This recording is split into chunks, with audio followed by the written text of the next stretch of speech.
हरे कृष्णा। श्रीमद् भगवद गीता यथारूप अध्याय 8 श्लोक नंबर 14।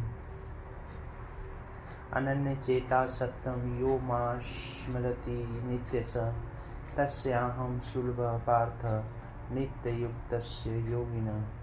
हे अर्जुन, जो अनन्य भाव से निरंतर मेरा स्मरण करता है उसके लिए मैं सुलभ हूँ, क्योंकि वह मेरी भक्ति में प्रवृत्त रहता है। तात्पर्य: इस श्लोक में उन निष्काम भक्तों द्वारा प्राप्तव्य अनंतम गंतव्य का वर्णन है जो भक्ति योग के द्वारा भगवान की सेवा करते हैं।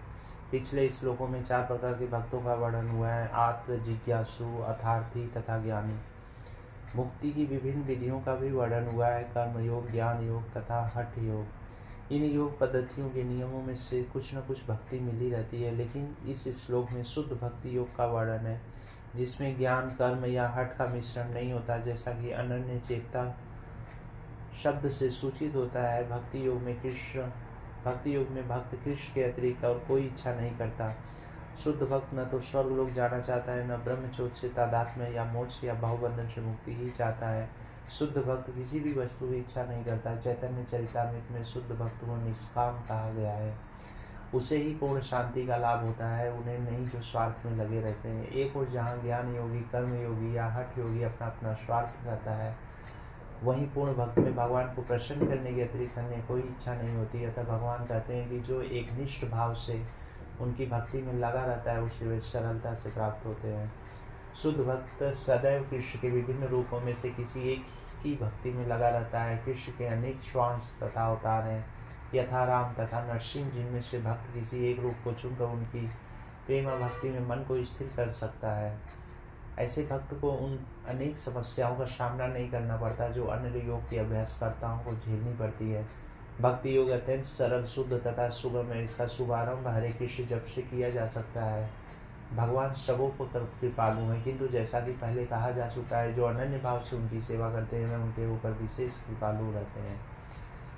भगवान ऐसे भक्तों की सहायता अनेक प्रकार से करते हैं, जैसा कि वेदों में कठोपनिषद 1.2 से 23 कहा गया है: यमय वैश्य वर्णुत तेन लभ्यस्तस्य आत्मा विवृतु तनुष्वाम। जिसने पूरी तरह से भगवान की शरण ले ली और जो उनकी भक्ति में लगा हुआ है वही भगवान को यथारूप में समझ सकता है। तथा गीता में 10.10 कहा गया है: तद ददामि बुद्धि योगम तम। ऐसे भक्त को भगवान पर्याप्त बुद्धि प्रदान करते हैं जिससे वह उन्हें भगवत धाम में प्राप्त कर सके। शुद्ध भक्त का सबसे बड़ा गुण यह है कि वह देश अथवा काल का विचार किए बिना अनन्य भाव से कृष्ण का ही चिंतन करता रहता है। उसको किसी तरह का व्यवधान नहीं होना चाहिए। उसे कहीं भी और किसी भी समय अपना सेवा कार्य करते रहने में समर्थ होना चाहिए। कुछ लोगों का कहना है कि भक्तों को वृंदावन जैसे पवित्र स्थानों में या किसी पवित्र नगर में जहाँ भगवान रह चुके हैं रहना चाहिए, किंतु शुद्ध भक्त कहीं भी रहकर अपनी भक्ति से वृंदावन जैसा वातावरण उत्पन्न कर सकता है। श्री अद्वैत ने चैतन्य महाप्रभु से कहा था: आप जहाँ भी हैं हे प्रभु, वही वृंदावन है। जैसा कि सत्यम तथा नित्यस शब्दों से सूचित होता है, शुद्ध भक्त निरंतर कृष्ण का ही स्मरण करता है उन्हीं का ध्यान करता है। ये शुद्ध भक्त के गुण हैं जिनके लिए भगवान सहज सुलभ है। गीता समस्त योग पद्धतियों में से भक्ति योग की ही संस्तुति करती है। सामान्यतः भक्ति योगी 5 प्रकार से भक्ति में लगे रहते हैं। फर्स्ट, शांत भक्त जो उदासीन रहकर भक्ति में युक्त होते हैं। सेकेंड, दास्य भक्त जो दास के रूप में भक्ति में युक्त होते हैं। थर्ड, सख्य भक्त जो सखा रूप में भक्ति में युक्त होते हैं। फोर्थ, वात्सल्य भक्त जो माता पिता की भांति भक्ति में युक्त होते हैं। तथा फिफ्थ, माधुर्य भक्त जो परमेश्वर के साथ दाम्पत्य प्रेमी की भांति भक्ति में युक्त होते हैं। शुद्ध भक्त इनमें से किसी में भी परमेश्वर की प्रेमा भक्ति से युक्त होता है और उन्हें कभी नहीं भूल पाता, जिससे भगवान उसे सरलता से प्राप्त हो जाते हैं। जिस प्रकार शुद्ध भक्त क्षण भर के लिए भी भगवान को नहीं भूलता, उसी प्रकार भगवान भी अपने शुद्ध भक्त को क्षण भर के लिए नहीं भूलते। हरे कृष्ण कृष्ण कृष्ण हरे हरे, हरे राम राम राम हरे हरे। इस महामंत्र के कीर्तन की कृष्ण भावना भावित विधि का यही सबसे बड़ा आशीर्वाद है। मामुपेत्य पुनर्जन्म दुखालयम शाश्वतम न ब्रुवन्ति महात्मान संसिद्धि परमागता।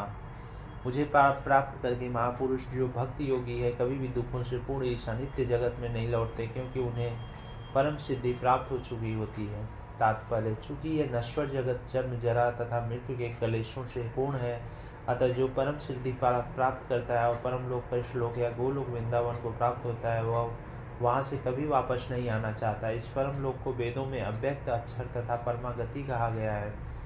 दूसरे शब्दों में यह लोक हमारी भौतिक दृष्टि से परे है और अवर्णनीय है, किंतु यह चरम लक्ष्य है जो महात्माओं का गंतव्य है। महात्मा अनुभवसिद्ध भक्तों से दिव्य संदेश प्राप्त करते हैं और इस प्रकार वे धीरे धीरे कृष्ण भावनामृत में भक्ति विकसित करते हैं और दिव्य सेवा में इतने लीन हो जाते हैं कि वे न तो किसी भौतिक लोक में जाना चाहते हैं, यहाँ तक कि न ही वे किसी आध्यात्मिक लोक में जाना चाहते। वे केवल कृष्ण तथा कृष्ण का सामीप्य चाहते हैं, अन्य कुछ नहीं। यही जीवन की सबसे बड़ी सिद्धि है। इस श्लोक में भगवान कृष्ण के शकूरवादी भक्तों का विशेष रूप से उल्लेख हुआ है। ये भक्त कृष्ण भावनामृत में जीवन की परम सिद्धि प्राप्त करते हैं। दूसरे शब्दों में वे सर्वोच्च आत्माएं हैं।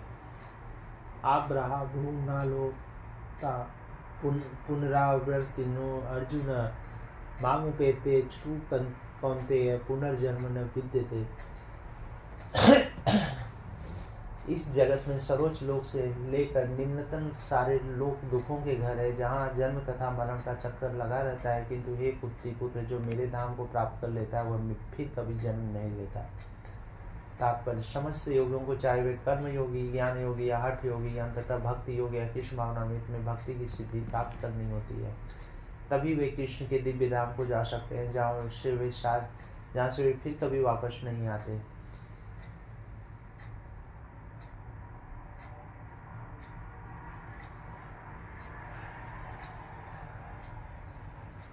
किंतु जो सर्वोच्च भौतिक लोकों अर्थात देवलोकों को प्राप्त होता है, उसका पुनर्जन्म रहता है। जिस प्रकार इस पृथ्वी के लोग उच्च लोकों को जाते हैं, उसी तरह ब्रह्मालोक, चंद्रलोक तथा इंद्रलोक जैसे उच्चतर लोकों से लोग पृथ्वी पर गिरते रहते हैं। छांदोग्य उपनिषद में जिस पंचाग्नि विद्या का विधान है, उससे मनुष्य ब्रह्मालोक को प्राप्त कर सकता है, किंतु यदि ब्रह्मालोक में वह कृष्ण भावनामृत का अनुशीलन नहीं कर पाता, तो उसे पृथ्वी पर फिर से लौटना पड़ता है। जो उच्चतर लोकों में कृष्ण भावनामृत में प्रगत करते हैं, वे क्रमशः और ऊपर जाते हैं और प्रलय के समय वे नित्य परम धाम को भेज दिए जाते हैं। श्रीधर स्वामी ने अपने भगवद गीता भाष्य में यह श्लोक उद्धृत किया है। ब्रह्माणा सहते सर्वे संप्राप्ते प्रतिशरे पश्यांते कृतात्मा प्रविशन्ति परम पदम। जब इस भौतिक ब्रह्मांड का प्रलय होता है, तो ब्रह्मा तथा कृष्ण भावनामृत में निरंतर प्रवृत्त उनके भक्त अपनी इच्छा अनुसार आध्यात्मिक ब्रह्मांड को तथा विशिष्ट वैकुंठ लोगों को भेज दिए जाते हैं। सहस्र युग पर्यंत महर्यर्थ ब्राह्मणो विदु रात्रिम युग सहस्रांता त्रेहारो रात्र विदो जना। मानवीय गणना के अनुसार 1000 युग मिलकर ब्रह्मा का एक दिन बनता है और इतनी ही बड़ी ब्रह्मा की रात्रि भी होती है। तात्पर्य, भौतिक ब्रह्मांड की अवधि सीमित है, यह कल्पों के चक्र रूप में प्रकट होती है। कल्प ब्रह्मा का एक दिन है, जिसमें चतुर्युग, सत्य, त्रेता, द्वापर तथा कली के 1000 चक्र होते हैं। सतयुग में सदाचार, ज्ञान तथा धर्म का बोलबाला रहता है और अज्ञान तथा पाप का एक तरह से नितांत अभाव होता है। यह युग 17,28,000 वर्षों तक चलता है। त्रेता युग में पापों का प्रारंभ होता है और यह युग 12,16,000 वर्षों तक चलता है। द्वापर युग में सदाचार तथा धर्म का ह्रास होता है और पाप बढ़ते हैं। यह युग 8,64,000 वर्षों तक चलता है और सबसे अंत में कलयुग, जिसे हम विगत 5,000 वर्षों से भोग रहे हैं, आता है, जिसमें कलह, अज्ञान, अधर्म तथा पाप का प्राधान्य रहता है और सदाचार का प्रायः लोप हो जाता है। यह युग 4,32,000 वर्षों तक चलता है।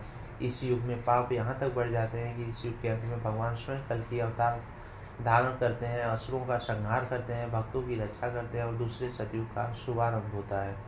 इस तरह यह क्रिया निरंतर चलती रहती है। चारों युग एक सहस्र चक्र कर लेने पर ब्रह्मा के एक दिन के तुल्य होते हैं। इतने ही वर्षों की उनकी एक रात्रि होती है।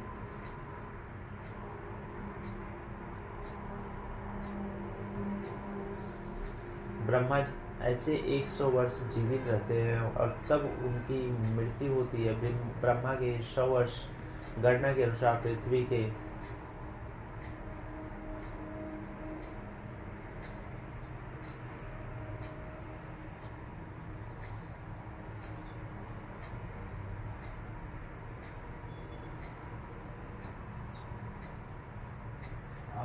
31 पदम। ब्रह्मा के 100 वर्ष गणना के अनुसार पृथ्वी के 31 पदम 10 खरब 40 अरब वर्ष के तुल्य हैं। इन गणनाओं से ब्रह्मा की आयु अत्यंत विचित्र तथा न समाप्त होने वाली लगती है, किंतु नित्यता की दृष्टि से यह बिजली की चमक जैसी अल्प है। कांडाल में असंख्य ब्रह्मा अटलांटिक सागर में पानी के बुलबुलों के समान प्रकट होते हैं और लोप होते रहते हैं। ब्रह्मा तथा उनकी सृष्टि भौतिक ब्रह्मांड के अंग हैं, फलस्वरूप निरंतर परिवर्तित होते रहते हैं। इस भौतिक ब्रह्मांड में ब्रह्मा भी जन्म, जरा, रोग तथा मरण की प्रक्रिया से अछूते नहीं है, किंतु चूंकि ब्रह्मा इस ब्रह्मांड की व्यवस्था करते हैं, इसलिए वे भगवान की प्रत्यक्ष सेवा में लगे रहते हैं। फलस्वरूप उन्हें तुरंत मुक्ति प्राप्त हो जाती है। यहाँ तक कि सिद्ध सन्यासियों को भी ब्रह्मा लोक भेजा जाता है, जो इस ब्रह्मांड का सर्वोच्च लोक है। किंतु काल क्रम में ब्रह्मा तथा ब्रह्मलोक के सारे वासी प्रकृति के नियमानुसार मरणशील होते हैं। अव्यक्तादेश व्यक्तय सर्वा प्रभवन्ते हरागमे रात्र्यागमे प्रलीयन्ते तत्रैवाशक संगके। ब्रह्मा के दिन के शुभारंभ में सारे जीव अव्यक्त अवस्था में व्यक्त होते हैं और फिर जब रात्रि आती है तो वे पुनः अव्यक्त में विलीन हो जाते हैं। भूतग्राम स एवायं भूत्वा भूत्वा प्रलीयते रात्र्यागमे वश प्रार्थ प्रभवत्य हरागमे। जब जब ब्रह्मा का दिन आता है तो सारे जीव प्रकट होते हैं और ब्रह्मा की रात्रि होते ही वो असहायवत विलीन हो जाते हैं। तात्पर्य अल्पज्ञानी पुरुष जो इस भौतिक जगत में बने रहना चाहते हैं, उच्चतर लोकों को प्राप्त कर सकते हैं, किंतु उन्हें इस धरा लोक पर आना होता है। वे ब्रह्मा का दिन होने पर इस जगत के उच्चतर तथा निम्नतर लोकों में अपने कार्यों का प्रदर्शन करते हैं, किंतु ब्रह्मा की रात्रि होते ही वे विनष्ट हो जाते हैं। दिन में उन्हें भौतिक कार्यों के लिए नाना शरीर प्राप्त होते रहते हैं, किंतु रात्रि के होते ही उनके शरीर विष्णु के शरीर में विलीन हो जाते हैं। वे पुनः ब्रह्मा का दिन आने पर प्रकट होते हैं। भूत्वा भूत्वा प्रलीयते। विलीन के समय वे प्रकट होते हैं और रात्रि के समय पुनः विनष्ट हो जाते हैं। अंततोगत्वा जब ब्रह्मा का जीवन समाप्त होता है तो वे उन सब का संहार हो जाता है और वे करोड़ों वर्षों तक अप्रकट रहते हैं। अन्य कल्प में ब्रह्मा का पुनर्जन्म होने पर वे पुनः प्रकट होते हैं। इस प्रकार वे भौतिक जगत के जादू से मोहित होते रहते हैं, किंतु जो बुद्धिमान व्यक्ति इस भावना में स्वीकार करते हैं, वे इस मनुष्य जीवन का उपयोग भगवान की भक्ति करने में तथा हरे कृष्ण मंत्र के कीर्तन में बिताते हैं। इस प्रकार वे इसी जीवन में कृष्ण लोक को प्राप्त होते हैं और वहाँ वो पूर्ण जन्म के चक्कर से मुक्त होकर सतत आनंद का अनुभव करते हैं।